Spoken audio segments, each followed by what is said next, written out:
Our secret taste recipe is to cook with lemon care. Kutties Healthy Samayal.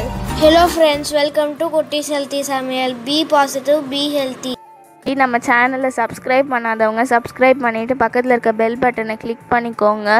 All ஆப்ஷனை click பண்ணுங்கள். அப்போ தான் நாங்கள் போடுற எல்லா வீடியோஸோட நோட்டிஃபிகேஷன்ஸ் உங்களுக்கு வரும். இது வரைக்கும் சப்ஸ்கிரைப் பண்ண எல்லாருக்கும் தேங்க்யூ ஸோ மச்.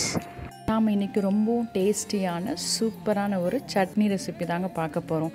இது போல் செஞ்சு கொடுங்களேன், 10 இட்லி கூட பத்தாது. அந்த அளவுக்கு பிள்ளைங்களும் பெரியவங்களும் விரும்பி சாப்பிடுவாங்க. ரொம்பவும் டேஸ்டியாக இருக்கும். ஸோ இது எப்படி செய்யுது வீடியோ ஸ்கிப் பண்ணாமல் பாருங்கள். அப்போ தான் உங்களுக்கும் இன்ட்ரெஸ்டிங்காக இருக்கும், எங்களுக்கும் வந்து சப்போர்ட்டிவாக இருக்கும். இது செய்யறதுக்காக ஒரு கடாய் வச்சுக்கலாம். அதில் ஒரு 2 ஸ்பூன் அளவுக்கு எண்ணெய் ஆட் பண்ணிக்கிறேன். எண்ணெய் சூடான பிறகு 2 டேபிள் ஸ்பூன் அளவுக்கு உளுந்து ஆட் பண்ணிக்கலாம். உளுந்து நல்லா செவக்க வர வரைக்கும் நம்ம வறுத்து எடுத்துக்கலாம். அப்போ தான் நமக்கு டேஸ்ட் ரொம்ப சூப்பராக இருக்கும். இப்போ பாருங்கள், நல்லா நமக்கு கலர் மாதிரி செவந்து வந்திருக்கு. இந்த ஸ்டேஜில் நான் இது கூடவே ஒரு சின்ன நெல்லிக்காய் சைஸ் அளவுக்கு புளியும் 3 வரமிளகாயும் ஆட் பண்ணி நல்லா வதக்கி விட்டுக்கலாம். நான் எப்போவுமே வரமிளகாய் ஸ்டோர் பண்ணும்போதே வறுத்து தான் ஸ்டோர் பண்ணுவேன். ஸோ லைட்டாக தான் வறுத்துக்கிறேன். நீங்கள் ஆட் பண்ணுற வரமிளகாய் ஃப்ரெஷ்ஷாக இருக்குன்னா ஒரு 2-3 நிமிஷம் மட்டும் நீங்கள் வறுத்து இப்போ ஒரு பிளேட்டில் ட்ரான்ஸ்ஃபர் பண்ணிக்கலாம். இப்போ இது இருக்கட்டும். அதே எண்ணெயிலேயே நாம் ஒரு 10-12 பல்லு பூண்டு ஆட் பண்ணிக்கிறேன். அது கூடவே 2 சின்ன துண்டு இஞ்சி ஆட் பண்ணி நல்லா வதக்கிக்கலாம். இது ஒரு 2 நிமிஷம் அளவுக்கு வதக்கினா போதும். இது கூட 2 வெங்காயம் பொடியாக கட் பண்ணி ஆட் பண்ணிக்கிறேன். இதையும் நம்ம கலர் மாற வரைக்கும் வதக்கி விட்டுக்கலாம். அப்போ தான் நமக்கு டேஸ்ட் நல்லாயிருக்கும். கலர் கொஞ்சமாக சேஞ்ச் ஆகி சாஃப்ட் ஆகணும், அவ்வளோதான். இப்போ பாருங்கள், நல்லா நமக்கு சாஃப்ட் ஆகிருக்கு. இந்த ஸ்டேஜில் கொஞ்சமாக நான் கொத்தமல்லி இலைகளும் கருவேப்பிலை இலைகளும் அலசி ஆட் பண்ணிக்கிறேன். இதை ஆட் பண்ண பிறகு 2 நிமிஷம் வரைக்கும் நம்ம வதக்கினா போதும், ரொம்ப நம்ம வதக்க வேண்டாம். இப்போ நமக்கு இது கரெக்டாக இருக்குது. ஸோ இறக்கிறதுக்கு முன்னாடி பெருங்காயத்தூள் 1/2 ஸ்பூன் ஆட் பண்ணிக்கலாம். இதை ஆட் பண்ணி நல்லா மிக்ஸ் பண்ணி விட்டுக்கலாம்.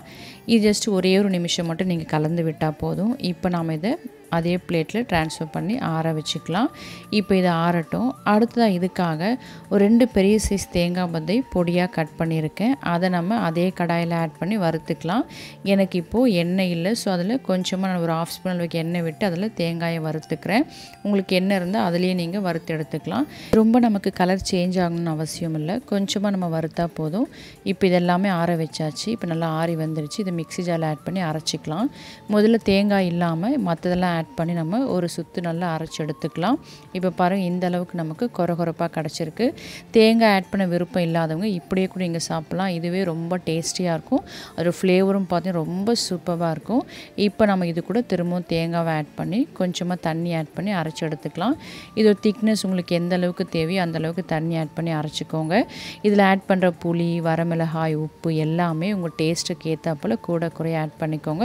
இப்போ நம்ம இந்த சட்னியை தாளிச்சிக்கலாம். இதுக்காக 1.5 ஸ்பூன் அளவுக்கு எண்ணெய் ஆட் பண்ணி எண்ணெய் சூடான பிறகு 1 ஸ்பூன் அளவுக்கு கடுகு ஆட் பண்ணிக்கலாம். நான் கடுகுலேயே சீரகமும் உளுந்தும் ஆட் பண்ணி வச்சுருப்பேன். ஸோ அது நல்லா நமக்கு ஃப்ளேவர் கொடுக்கும். இது போல் நீங்கள் ஆட் பண்ணி வச்சிங்கன்னா தாளிக்கிறதுக்கு ரொம்ப நல்லாயிருக்கும். இப்போ கடுகு பொரிஞ்ச பிறகு இது கூட கொஞ்சமாக கருவேப்பிலை இலைகள் அலசி இதில் ஆட் பண்ணிக்கலாம். ஸ்டவ் ஆஃப் பண்ண பிறகு கருவேப்பிலை ஆட் பண்ணிக்கலாம்.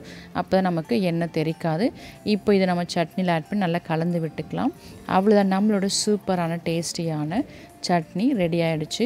இப்படி செஞ்சு கொடுத்து பாருங்கள், கண்டிப்பாக எத்தனை இட்லி சாப்பிட்டாலும் பத்தாது, அந்த அளவுக்கு சூப்பர் டேஸ்ட்டாக இருக்கும். இது இட்லி தோசைக்கு ரொம்ப சூப்பராக இருக்கும். இது இன்னும் நீங்கள் திக்காக ஊறுகாய் போல் செஞ்சிங்கன்னா தயிர் சாதம் மற்ற வெரைட்டி ரைஸ்க்கெலாம் ரொம்ப சூப்பர் காம்பினேஷனாக இருக்கும். இது போல் செஞ்சு கொடுத்தீங்கன்னா கண்டிப்பாக சின்ன பிள்ளைங்கலேருந்து பெரியவங்க வரைக்கும் எல்லாருமே இன்னும் வேணும்னு சொல்லி கேட்டு வாங்கி சாப்பிடுவாங்க.